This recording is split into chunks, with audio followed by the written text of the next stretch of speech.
Hello, my name is Matthew Jessner, White Tiger Qigong instructor. Today I'd like to speak with us about returning from injury, starting back smart. Now injury, that is a vast subject with innumerable variables from the nature of the injury, the severity of the injury, or the continuity. We will not venture into that immense subject at this moment. What we're talking about is returning. So sometimes our injuries can be due to circumstances. Falling off your bicycle. They can be a result of incorrect practice, our incorrect execution of technique, sometimes training too much, training too irregularly, or training not enough. All these things, they can be not fault, but they can be due to our own practice.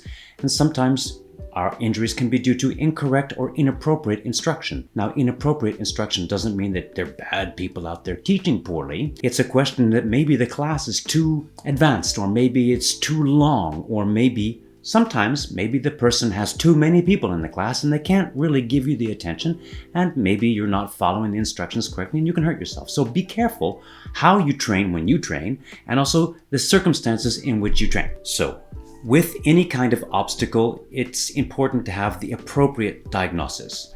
Diagnosis, if it's on a scale where you're competent to actually evaluate the issue, well, then evaluate the issue with your own knowledge.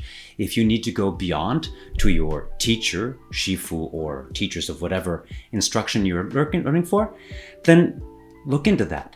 And then it's also important to get into the medical community, whichever branch of medicine, but the competence is important, and also which kind of medical advice to which kind of pathology and any stuff. Now, the appropriate convalescence, how much time and what we do during our convalescence, that's incredibly critical to returning, as well as the appropriate accompaniment. Sometimes we're coming back from something that we don't need to be accompanied necessarily, but sometimes we do. So sometimes there's a tandem relationship with a physiotherapist, or sometimes with any kind of holistic therapy. Again, it's all totally fine as long as those persons are competent, and if whatever they're bringing to it with yourself is on the level and to the degree of whatever obstacle or pathology that would have been. So downtime, convalescence is not lost time if you use it. It's a good time to analyze and reflect. So you can analyze your movements. If you have any recordings of your practices, maybe it's a good time to kind of look at it and see if you can understand what might have provoked the problems. And it's also an opportunity to actually reflect on the circumstances or the instruction that you have. Maybe that class is too advanced, or maybe there are too many people, or maybe it's too far and you can't take it often enough. So those things are good. It's not about blaming something. It's about making sure that we don't repeat these injuries. Another thing, if you're on the train of practicing, stay on the train. Even you have to change wagons, so you're no longer in the front, like just pulling the whole thing behind. Sometimes you need to stay back in the dining car, but don't stop practicing. Now, what is practicing? You can also read, instruct, use that time to develop your understanding. So when we come back, it's almost like rereading a chapter in a book. Sometimes you'll reread a book and you read that one little passage and you kind of go, and it illuminates that passage. Often, it illuminates not only that, but will actually illuminate your understanding of the rest of the book. So this is one of those moments when we have that opportunity to do that. From a movement standpoint, what's really significant in my reading is to come back from any kind of inactivity with basic functions. So we're not so concerned about the measurable degrees, how high we can get the leg, how far down we go. What's important is that the basic functions are correct and initiated correctly from a movement standpoint. So the measurable observations or indications in therapy are incredibly important. The degrees and mechanics and velocity and all those measurables are extremely important from a physio-biomechanical standpoint. When we're practicing, however, come back to the practice and don't use your practice as therapy necessarily. Because the compensation for, say for instance, we do 6 on one side and 12 on another, that is an imbalance, and that's not what we're trying to do, particularly in Qigong. So if you need to do therapy on a part of your body, do the therapy on a part of your body and bring that back into your practice. But don't deform your practice as some sort of an amalgamated initiative, because what happens is we actually get off track. So again, when we come back to the foundational movements, I think what's quite important is to look at the impetus. Not how extreme, the impetus. What starts the descent? What starts the rising? Basic functions, sinking, rising. In White Tiger Qigong, we work a great deal with what we call the kinetic chains. And the number one foundation of observation is your breathing. How it is, how fluid it is, which type of breathing, but also where it comes from. And when we really tune into that, we will become much more perceptive about the way that we actually move. So I'll stop talking and we're going to get up and see some basic movements to start up again. Hello, we're back now. So we've discussed the approach to have to your body coming back from any kind of convalescence or injury.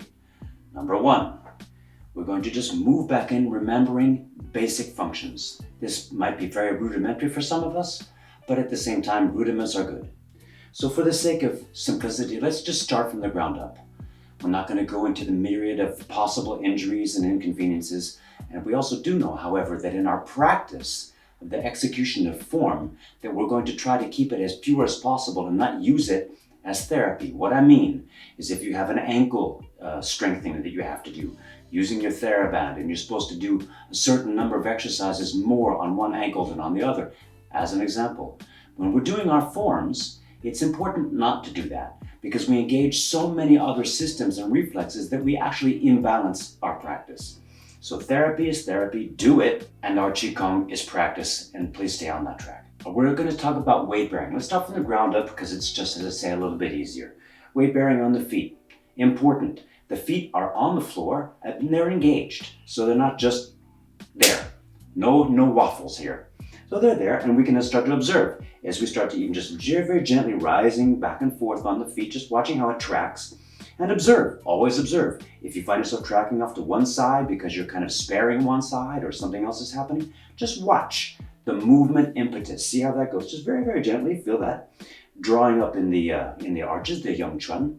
Drawing up a little bit, maybe even grabbing the toes a little bit, seeing how all those little tendons are going. And if you find that one toe is going differently, it's really important to be able to control all that. This is all neurological, okay? Quite important. So bring all that back this way. The feet, you can talk about the four corners of the feet, which would be about the little, around the ring finger toe, the four corners of the feet. It's important to be able to move that forward and back and go up and down nice and gently. So very important. Now the ankle. I'm going to go back into the feet. Let's be very careful about the supination and the pronation, the rolling of the feet. We want to be able to keep the weight moving around on the feet nice and controlled, but not to have them just sort of have the mind of their own. Make sure you know where your weight is. The ankles, very interesting joint. It's got lots and lots of movement, which also means it has a lot of possibilities of going outside of the movement and therefore sprain or anything like that. And it's really important to get back into that. So the ankles, they move around, they go up and down. They're quite mobile. So just make sure that when you're using them, that you know what you're doing with them. If you're going to be bending gently your knees, but you're actually flexing the ankle and opening it, just watch if it's tracking on the same thing simultaneously. Make sure you can control it. Put one foot up and make sure you can go up and down on one foot. And then you can watch how your knees track. All this is super important, the knees. If you find yourself rolling because you're sparing something, make sure that it's really even. And then maybe you might want to put something up so you're going to just bend on one knee. Make sure that it's tracking well. Make sure that your other knee is tracking well. Knee is a hinge joint. The ankle has a lot of rotation, the knee does not. The knee is a hinge joint. It has a little bit of rotation between the tibia and the fibula in the bent position, but like knee rolls, unless you really know what you're doing, are not good. Because we're not trying to actually loosen up the ligaments of the knees. You don't want to loosen up ligaments because it holds your bones in position so that your muscles and tendons can move all that in a good biomechanic. So do not loosen up your ligaments. You might want to warm up the area, but that's the synovial fluid. So it's movement. It's not rotation with the knees. Be very judicious about that. And then the hips. Wow. A lot going on with the hips. We have 9 different movements with the hip. We have flexion, extension, abduction, adduction, circumduction, external rotation inside, internal rotation, and then lateral external rotation and lateral internal rotation of the hip. That's 9 different movement possibilities. Most of the time, we're moving them differently on either side.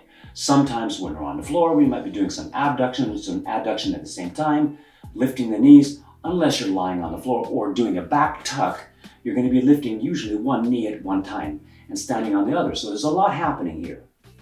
Okay, so just remember what this is. So we got the feet, we got the ankles nice and loose. Make sure that the knees are tracking correctly according to your leg construction, and then the pelvic area, which is also really important from the head of the femur into the socket, and then everything else connecting to the sacrum. Now, with the hips, as we all know, the hips don't end here. They actually start from the femur bone right the way up through the inside along the psoas muscle. We have many, many muscle complexes that actually traverse this entire area. It's extremely versatile, but there's a lot going on.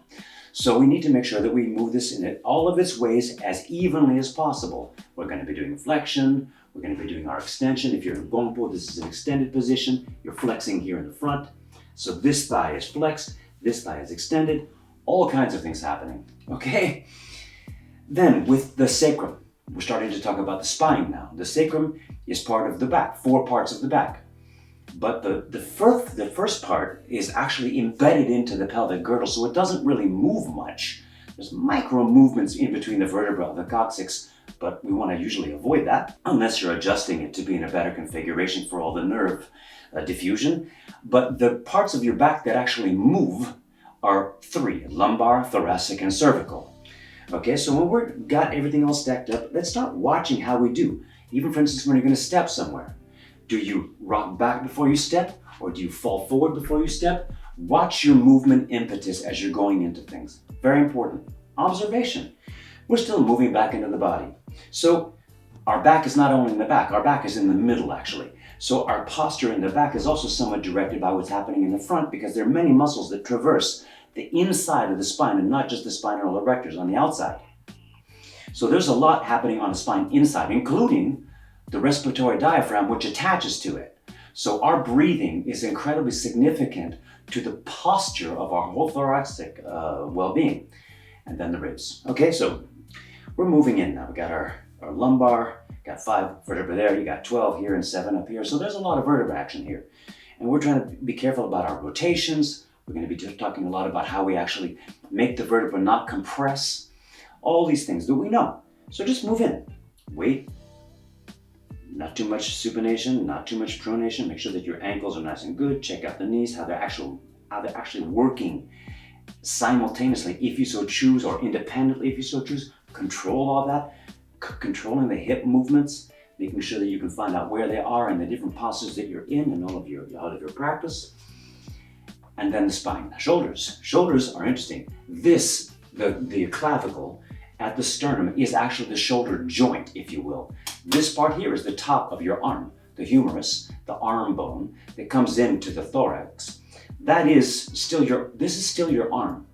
This is technically the shoulder joint. Everything else in the back is floating. So this is the only point in which the bone to bone, which is the joint of the shoulder. So all this other stuff has a lot of complex movement support from the muscular system. Need to understand that. Say, for instance, the bicep, which comes from the forearm right the way through and attaches at the top of the shoulder to be able to do this movement. So there's a lot of traversing going on here in this area. And if we stack that all up correctly, then we're going to get into the top part of the spine, which is the cervical spine, the neck. And then the head. So if you just stack everything up, and in your movements, if you're doing rotations, let's try one really basic one. Putting your hands on your hips, just releasing your knees just a little bit, making sure that the lower body is weighted, but that the upper body is suspended. And we're just going to put our hands on our hips and turn the navel to a diagonal, just the navel. So the whole body is here. I haven't moved the hips. I haven't collapsed on the feet. I've only moved my navel to an angle. And then I take my breastbone and I turn it directly to the side. So my navel is going here, my breastbone is going here, and then I'm looking over my shoulder off to a back diagonal. Depending on how much rotation you have intervertebrally, you might be able to turn a bit more. But if you turn this way, to turn all the way around to the back, compromising everything else, 2 bad things are happening. You're actually not getting anything stable in your lower body, and you're also not getting any rotation in the spine, which is the goal. So navel to the diagonal, breastbone, sternum, directly to the side, and then turning the chin, and then depending on where you're going to get more rotation, maybe you have more rotation in your lumbar, maybe you have more rotation in your thorax, and then you can look straight behind yourself. But I'm not compromising my basis, and do this on both sides. The rotation of the spine will actually warm up, if you will, effervescent and afferent information coming into the spine. Efferent, effervescence, like all bubbly, well, going out, afferent coming in. That circulation in the spine, giving information, receiving information, is incredibly critical. And rotations are a really good way of actually encouraging that kind of circulation without compromising the discs and all the rest. Okay? Try it on the other side. So navel off to a diagonal, breastbone directly to the side, and then look over a back diagonal across here. And then try it a little bit more. And if you want to get more, don't compromise the hips. Use a little bit more in the lumbar, use a little bit more in the thoracic, and then all of a sudden, your neck is nice and free, but you've created that spiral. That's one thing to do. Take it apart, put it back together again. Then we get elbows and wrists and all the rest, quite similar actually to what's happening down there. Really encourage you to move back in, and when you're stretching, you're going back into your mabu, and you're stretching out your adductors, and you're getting used to all your stability here. When you want to go a little bit further and there's a little bit of discomfort, kind of relax into that discomfort a little bit. And if you go a little bit past it and you want to come back gently. Because if you go past your limitation just a little bit and you grab on the way back, you're teaching your body apprehension. So first of all, don't go too far unless you're ready for it. When you are ready for it, go to the limit and then relax past that limit. And when you come back safe. Try not to get somewhere and then, I'm coming back. Because then you're training yourself to be apprehensive about movement, and that's terrible. The impetus of the movement is not only physiological, it's also the approach. And I don't mean anything to be so esoteric, but it's very important not to approach things with apprehension, because then you're always going to be somewhere else because your attention is not there. So those are some very, very, very basic ideas. I don't really have a routine that one size fits all.